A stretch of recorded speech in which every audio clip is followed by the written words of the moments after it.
obrigado pela gentileza de atender a Jovem Pan. Eu queria fazer uma pergunta antes de falar do dinheiro, que é a seguinte: em 2016, o senhor sustentou que o petista era comandante máximo do esquema de corrupção, maestro da organização criminosa.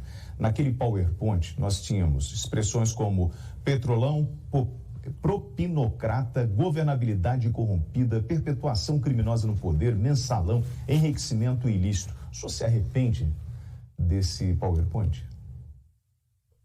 Boa noite, William. Boa noite, telespectadores e ouvintes da Jovem Pan. O que a gente apresentou naquela entrevista coletiva foi o conteúdo da acusação. Aliás, essa acusação que foi feita de modo responsável por 15 procuradores da República independentes, que se alguém não concordasse, poderia não assinar. São pessoas que pensam diferente, que têm diferentes visões do mundo, mas que concordaram que as provas eram fortes, de que existiu corrupção, de que o ex-presidente Lula era responsável por corrupção dentro da Petrobras e por lavagem de dinheiro por meio daquele apartamento triplex. E mais tarde também acusaram ele não só de corrupção da Petrobras, mas de lavagem de dinheiro por meio daquele sítio em Atibaia.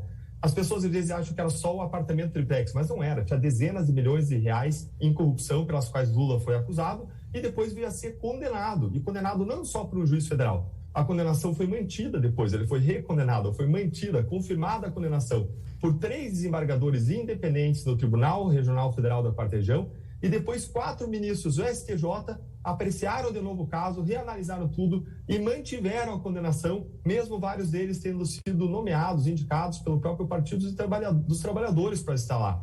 Então você teve uma acusação robusta, com base em provas, e que depois foi derrubada por uma questão processual pelo Supremo Tribunal Federal. O que a gente fez naquele dia foi apresentar uma acusação técnica, traduzindo em termos leigos, didáticos, o que a gente estava apresentando, da mesma forma como a gente fez em uma série de outras entrevistas coletivas, como, por exemplo, a entrevista coletiva daquela famosa 7ª fase da Operação Lava Jato, em que a gente, pela primeira vez, acusou os empreiteiros, os diretores da Petrobras, e mostrou com um grande gráfico também como que o dinheiro saía da Petrobras, ia para as empreiteiras, ia para as empresas de fachada e depois ia para os diretores da Petrobras e os políticos.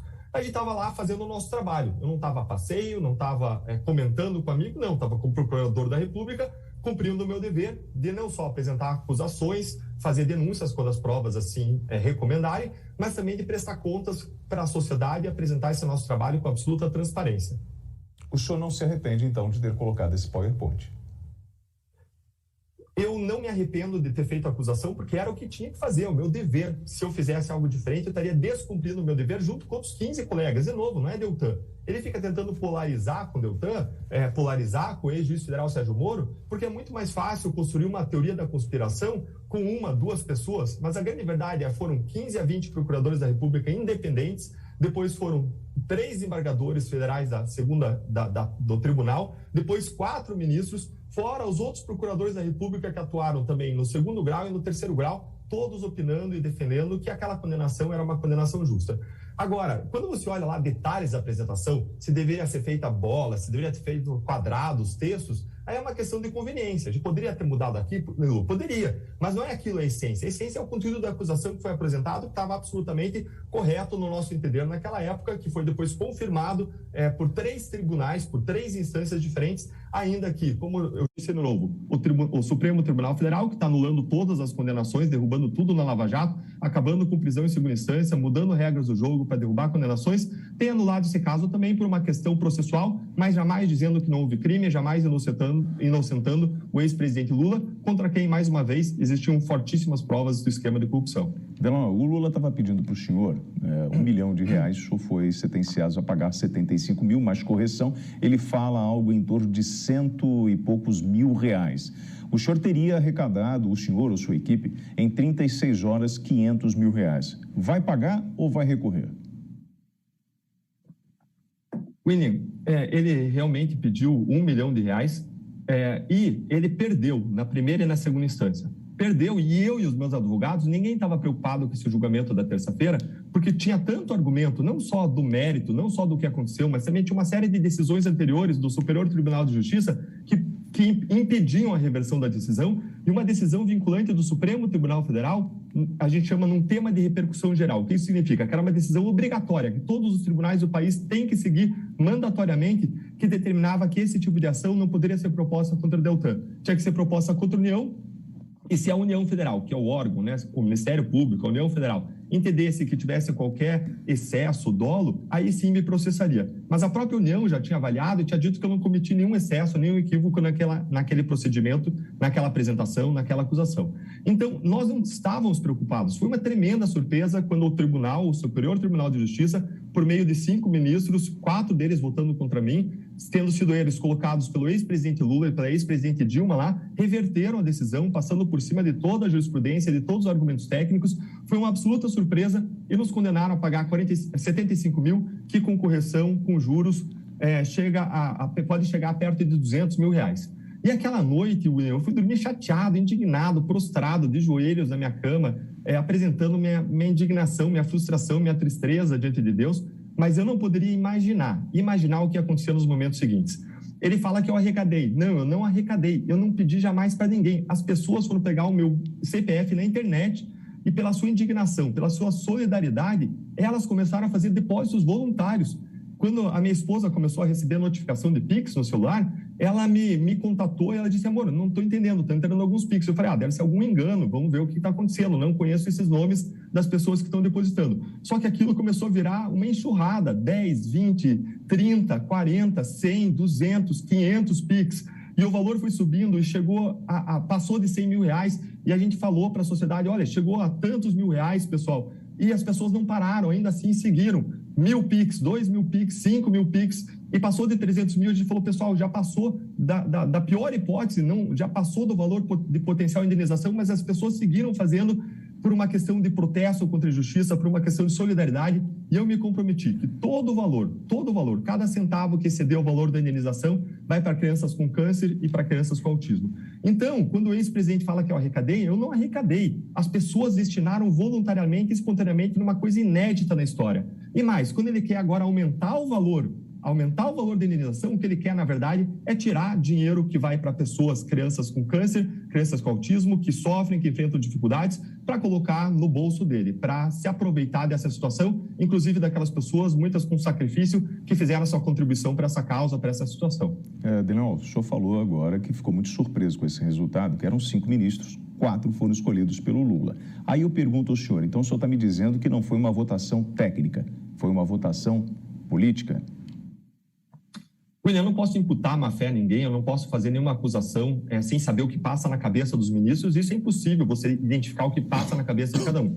O que eu posso dizer é que os tribunais superiores, eles têm uma conotação mais política e que tinha tanto argumento, que tornava tão impossível, improvável a reversão desse julgamento, que aquilo foi uma absoluta surpresa e que a gente não consegue ler isso fora de um contexto político em que pessoas foram colocadas lá por determinados partidos, em que o ex-presidente Lula está como favorito para as eleições e muitas pessoas podem ter expectativas, inclusive, de ter seus nomes avaliados pelo Supremo Tribunal Federal. Agora, eu não posso imputar a conduta irregular para ninguém individualmente, sem saber o que passa na cabeça de cada um. O que eu posso dizer é que foi uma absoluta surpresa e eu deixo para cada um fazer a sua própria avaliação. Marco Antônio. Boa noite, Deltan. Já cruzei com você algumas vezes aqui nos corredores da Jovem Pan. Gostaria de levantar 2 pontos que eu considero relevantes. O primeiro, com relação ao julgamento, também fiquei surpreso, porque a interpretação que eu faço desse caso é que o Lula é uma pessoa que tem a sua imagem exposta constantemente. Ele vive dessa imagem dele, a imagem pública. Diferentemente de qualquer pessoa da iniciativa privada, essa ultraexposição que ele tem diminui o espectro dos direitos de personalidade, que permite que você consiga fazer críticas sem ser sujeito a indenizações por conta de uma eventual difamação ou injúria, porque ele é uma pessoa publicamente exposta, né? Então, isso daí é da jurisprudência, reconhecer que existe uma diminuição para você falar de pessoas que têm essa publicidade toda, que vivem dessa publicidade toda. Esse é um ponto. Fiquei surpreso também com o julgamento. Mas tem outro ponto que o pessoal da direita reclama bastante, que no caso não da Lava Jato, eu tenho algumas críticas à Lava Jato, obviamente. Eu fiz um post no Twitter falando exatamente isso. Falei, olha, você pode criticar alguns dos modus operandes aí de atores da Lava Jato, utilizando de redes sociais, utilizando de uma publicidade excessiva. Eu entendo que isso daí pode ser, sim, críticas a um órgão, a uma instituição, porém, nesse caso, eu não consigo enxergar o liame que gera a indenização. Exatamente pelas peculiaridades do caso íncito aí a Lula. Mas você enxerga que existe excesso por parte do Ministério Público Federal? Eu estou falando agora de maneira geral. no que se refere à exposição em determinados casos pelo Brasil? Você entende que isso existe e que isso vai ser repensado a partir de agora, contando com essa decisão paradigmática? Legal, Marco Antônio, obrigado por sua questão. É um prazer estar conversando com você, assim como com o William. E eu vou direto ao ponto que você trouxe. Em primeiro lugar, você disse, eu tenho algumas críticas à Lava Jato. Ora, todo mundo pode ter crítica à Lava Jato.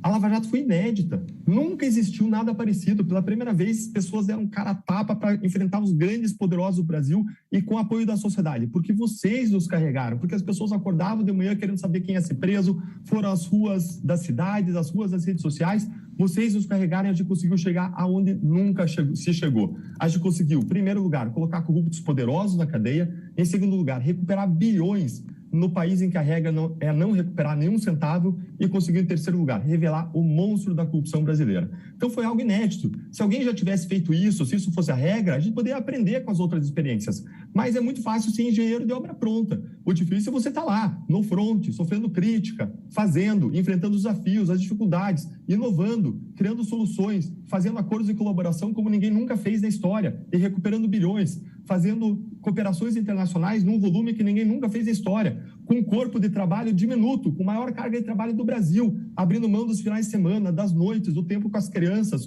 bebês nascendo de vários de nós ao longo do tempo, e você ia para o hospital, cuidava do bebê, da criança, ia trabalhar, trabalhava de madrugada. É muito fácil criticar, difícil é fazer. E a Lava Jato foi uma ação histórica. Então, assim, eu respeito quem tem a crítica, quem acha, aqui podia ter melhorado, ali podia ter melhorado. Por que a gente teve uma comunicação muito forte em rede social, na imprensa, com entrevistas coletivas? Porque, gente, do outro lado estão as pessoas mais poderosas do Brasil. Se a gente não é muito claro e transparente, a gente é atropelado por uma avalanche de narrativas. Do outro lado estavam pessoas, veja só, uma empreiteira implicou 415 políticos de 26 partidos. Dentre eles estavam 1/3 dos senadores, 1/3 dos ministros e quase metade dos governadores. Uma empreiteira, então imagina aquele conjunto, gente, 20 empreiteiras, vários órgãos públicos, não só Petrobras, pessoas que tinham a máquina pública nas mãos, pessoas que tinham máquinas partidárias com mais de 10 milhões de filiados nas mãos, com publicidade contratada por essas máquinas, com robôs nas redes sociais, pessoas que tinham fortunas, inclusive fortunas ilícitas, desviadas de dinheiro público, pessoas que têm vários órgãos de imprensa, inclusive no interior, pessoas que tinham todo tipo de poder. A nossa única arma, e a gente tinha um assessor de comunicação, a gente era um grupo ali de um conjunto de 15 procuradores, um juiz federal, mais 15, 20 delegados, a gente não era ninguém nesse contexto. A nossa única arma era a transparência, a correção, a honestidade, levar informações para a sociedade. Então, a gente foi extremamente transparente, a gente foi como nunca foi, porque um caso como esse jamais existiu. Então, é nesse contexto que você tem que entender a comunicação social da Lava Jato. O apoio da opinião pública é essencial para esse caso avançar, então a gente primou extremamente pela transparência. Então, eu entendo que alguém possa ter alguma crítica em relação a isso, mas eu acho que a gente não errou, acho que a gente acertou. E mais, acho que a Lava Jato hoje ela não paga por eventuais erros, ela paga pelos acertos, ela paga por ter colocado debaixo da lei e na cadeia pessoas que jamais se imaginaram abaixo da lei.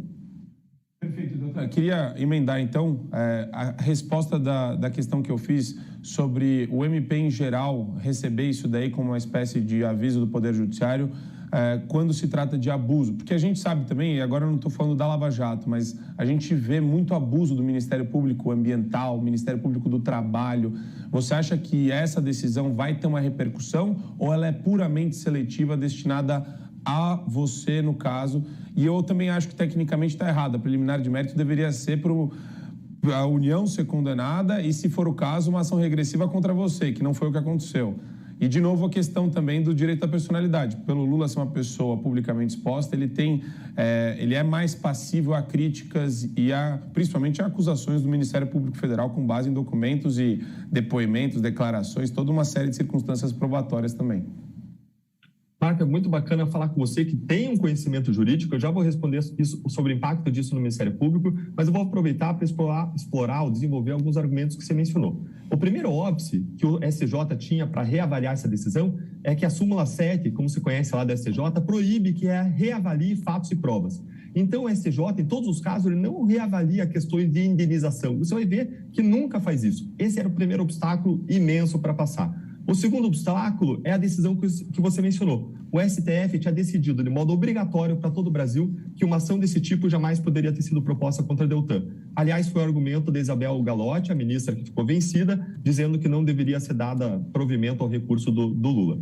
O terceiro argumento é, a gente fez tudo certo, a gente reproduziu o teor da acusação, eu estava cumprindo o meu dever, eu tenho a proteção de funcionário público, eu tenho que ter lá.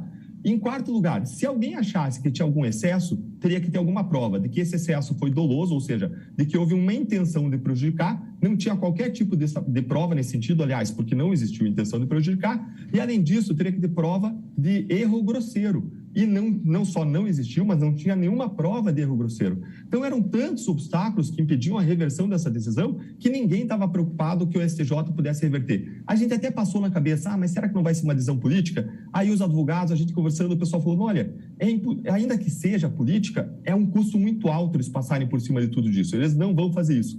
E aí, na terça-feira, eu estava lá, tranquilo, esperando para acompanhar aquilo que me parecia uma decisão previsível e, de repente, aquilo teve um impacto devastante na minha vida, no meu momento, na terça-feira, não só pela injustiça, mas pelo impacto que aquilo ia ter na minha família. Ele ia estar tirando 150, 200 mil reais de mim, dos meus filhos, da minha família. É algo assim aviltante e as consequências iam recair sobre mim. E quando vem aquele movimento inédito, nunca aconteceu na história, gente, nem com vaquinha, em 36 horas entrar numa conta 500 mil, R$500 mil. Quanto mais sem pedir. Quando veio aquele movimento inédito, eu tive várias vezes vontade de chorar ao longo da quarta-feira, porque eu vi a sociedade dizendo, Deltan, não é você, é a causa. Você estava lá pela causa, na linha de frente, e agora a gente vai te proteger, a gente vai te defender, porque era pela causa.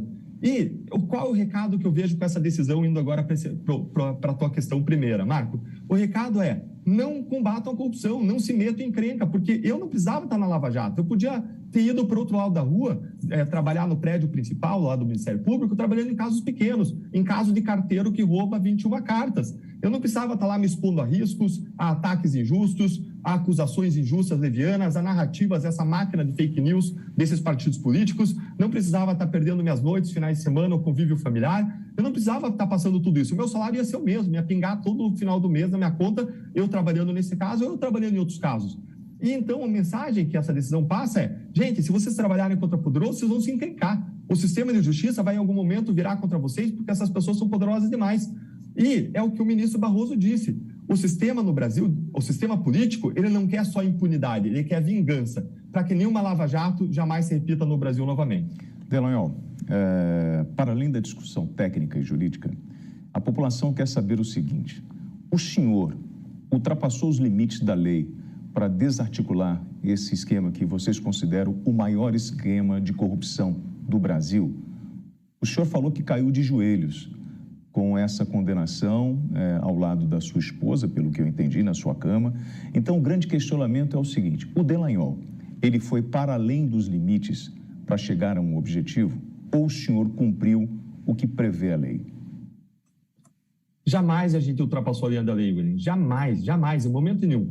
E para você entender isso de modo muito claro, para o nosso ouvinte, telespectador entender isso de modo muito claro, pense numa tribo de caciques. A gente, na Força-Tarefa da Lava Jato, era um conjunto de 15 procuradores, todos independentes. Todos tinham vindo trabalhar nesse caso e quem discordasse dos outros, visse qualquer coisa errada, pessoas com trajetória, com reputação, que trabalharam em vários casos, com uma história profissional no Ministério Público, se alguém visse qualquer coisa errada, a primeira decisão que ia tomar era abandonar o grupo, sair, para não se manchar, para não manchar o nome, para não sofrer risco sobre eles. E essas pessoas, elas trabalharam debaixo de chuva de canivete ao longo de 6, 7 anos. E o grupo jamais cindiu, ninguém jamais rachou com ninguém. As pessoas sempre se mantiveram unidas, mesmo tendo diferentes visões do mundo, mesmo votando em diferentes pessoas ao longo da história, essas pessoas se mantiveram unidas porque tinham um propósito em comum, que era alcançar justiça, era aplicar a lei, mesmo a quem jamais teve sobre si a aplicação da lei na história do Brasil. Então, a gente tinha um grupo técnico de funcionários públicos que sabiam que se ultrapassassem a linha da lei, iam perder o seu emprego, o seu sustento, o seu cargo. A gente estava numa carreira, todo mundo lá está numa carreira das mais disputadas do Brasil, e iam perder a aposentadoria, estabilidade, o sustento da sua família. Então, ninguém tinha motivo, razão, ninguém nunca foi filiado a partido na história, ninguém nunca fez militância, não tinha motivo, razão, pelo contrário, tinha uma série de cuidados, desincentivos e cuidados até extremos para que a gente não ultrapassasse a linha da lei. Agora, o que a gente não pode impedir é a narrativa. Veja o que o Putin está fazendo lá na Rússia. O Putin está dizendo que invadiu a Ucrânia porque queria combater os nazistas. A gente não tem como impedir as narrativas. Agora, claro que elas são fantasiosas. Dizer que está sendo perseguido politicamente, como o ex-presidente Lula fez, como vários da Lava Jato fizeram, está na página 1 do Manual de Defesa de qualquer político acusado por corrupção ao redor do mundo. Deltan, tenho agora uma pergunta sobre o futuro. Você vai entrar na arena política, claramente você vai ter uma repercussão positiva aí como candidato. Provavelmente você será eleito. Eu queria entender, se você pudesse falar de maneira sintética ou objetiva, a sua visão de mundo. Eu me considero uma pessoa liberal, eu enxergo, minha fundamentação teórica vem da escola austríaca, da escola de Chicago. Para mim, o Estado ele tem que ser menor, a gente tem que privatizar tudo que der. Eu queria saber se você tem uma visão mais social-democrata, se você é pró-direitos sociais ou se você é mais liberal no que se refere à economia. E com relação a valores também, se você se considera um conservador, mas com viés social-democrata, como que você se enxerga dentro desse espectro ideológico? Marco, obrigado pela sua questão. Eu me considero um conservador que objetiva um Estado mais eficiente. Eu não gosto muito de rótulos e carimbos, eu gosto mais de tratar de questão a questão, mas eu poderia dizer que eu vejo 3 pautas como pautas essenciais a partir da minha visão. Eu sou uma pessoa de cosmovisão cristã, né, conservadora, eu sou contra aborto, sou a favor da vida, defesa da família, contra a doutrinação ideológica, contra a sexualização precoce das crianças, a favor da liberdade de expressão, contra a pedofilia, trabalhei em vários casos contra tráfico de drogas, pedofilia, que destroem famílias, que destroem crianças. Agora, se você me perguntar quais são as pautas pelas quais eu gostaria de lutar, que eu acho as pautas centrais para o Brasil hoje, a partir de uma eventual atuação minha no Congresso Nacional, eu vejo 3 grandes pautas. Uma pauta de justiça, uma pauta de prosperidade econômica essencial hoje no Brasil e uma pauta de compaixão, e eu vou explicar um pouco melhor rapidamente cada uma dessas pautas. Primeira pauta é a pauta de justiça. Eu acredito que a gente precisa reduzir a corrupção, reduzir esse ralo por onde escorre o dinheiro público. A gente precisa, mais do que isso, dar segurança jurídica para o empresário, não só na área criminal, né, as pessoas serem punidas, ter segurança jurídica aí, mas também na área civil. O empresário precisa ter segurança jurídica para ele poder trabalhar. Eu defendo uma reforma no Judiciário, uma reforma no Supremo Tribunal Federal, mudanças dentro do sistema de justiça. Então, a primeira pauta é de justiça. A segunda pauta que eu tenho é a pauta de prosperidade. Se a gente quer aumentar a produção de riqueza, a gente precisa limpar o campo, fazer uma reforma tributária para que o empreendedor, o empresário, possa conseguir produzir e produzir frutos. Nós temos o país em que o empresário investe, em média, cada empresa, 1.000 horas por ano, para fazer sentido do cipoal recursal, é um manicômio tributário. A gente precisa fazer uma reforma tributária, a gente precisa fazer uma reforma administrativa para deixar o Estado mais eficiente, para reduzir gasto, e sobrando dinheiro a partir daí, a gente precisa, primeiro, resolver o problema do déficit fiscal, a crise fiscal, inclusive para baixar juros, é essencial, inclusive para a atividade econômica. Em segundo lugar, a gente precisa investir naquilo que mais propicia o desenvolvimento econômico, segundo as pesquisas e as experiências internacionais, que são 2 pontos, infraestrutura e educação. Além dessa pauta de prosperidade, que é essencial e vai estar muito em debate nesse ano, eu tenho uma pauta também de compaixão, que é não só de defesa da família, contra as drogas, contra todo tipo de violência, violência contra a mulher, contra a criança, contra a pedofilia, contra as drogas, por aí vai, mas também é uma pauta de amor, de cuidado com as pessoas que mais sofrem na sociedade, como, por exemplo, as crianças autistas, que não têm um tratamento adequado hoje no SUS. Uma criança autista, para ela se desenvolver, ela precisa de 25 horas de terapia semanais, 25 horas, para que ela se aproxime mais de uma criança normal, e para que ela possa ser uma criança autônoma. Sem isso, o pai ou a mãe vai provavelmente ter que ficar cuidando da criança e a própria criança não vai ter uma vida econômica produtiva, além de todo o sofrimento e do sofrimento incalculável para a vida daquela família, da perda de vida e de qualidade de vida incalculável. Então, só que o SUS hoje, sabe quantas horas propicia? Propicia nenhuma hora, menos de 1 hora, quando precisa de 25 horas semanais. Então, por eu ter uma cosmovisão cristã, eu me preocupo muito por uma questão de amor ao próximo com as pessoas mais vulneráveis, que mais sofrem também na sociedade. Então, em resumo, essa seria a minha visão. Marco? Bom, Deltan, obrigado pela participação aqui nos microfones da Jovem Pan. Uma ótima noite para o senhor. Bacana, agradeço demais. Obrigado, William. Obrigado, Marco. Obrigado, ouvintes da Jovem Pan. E eu queria terminar, se vocês me permitem, deixando uma palavra de incentivo. Se vocês já se sentiram frustrados, se vocês já tiveram vontade de desistir, todos nós temos em algum momento. Mas tem 2 coisas que a gente pode fazer com essa frustração. E cabe exclusivamente a nós decidir o que vai fazer. Ficar aquela pessoa arrogante, rancorosa, machucada, ou tentar mais, tentar de novo, tentar diferente. Nessa última terça eu fiquei extremamente frustrado. E a partir de vocês, pelo envolvimento da sociedade, foram mais de 12 mil depósitos de atos de protesto contra a injustiça, de uma corrente de solidariedade, algo incrível que jamais aconteceu no Brasil, somando mais de R$500 milhão. E se a gente é capaz de fazer isso juntos, a gente é capaz de fazer muito mais. Eu queria convidar vocês para me seguirem nas redes sociais. Eu sempre vou estar levando lá informações sobre como exercer a cidadania, inclusive sobre uma campanha suprapartidária, um movimento da sociedade para a gente renovar o Congresso Nacional nesse ano com qualidade, com compromissos com o combate à corrupção, com a redução ou extinção do fundo eleitoral e compromisso com a preparação política dos candidatos. Muito obrigado, um grande abraço a todos. Nos microfones da Jovem Pan, Deltan Dallagnol. Boa noite.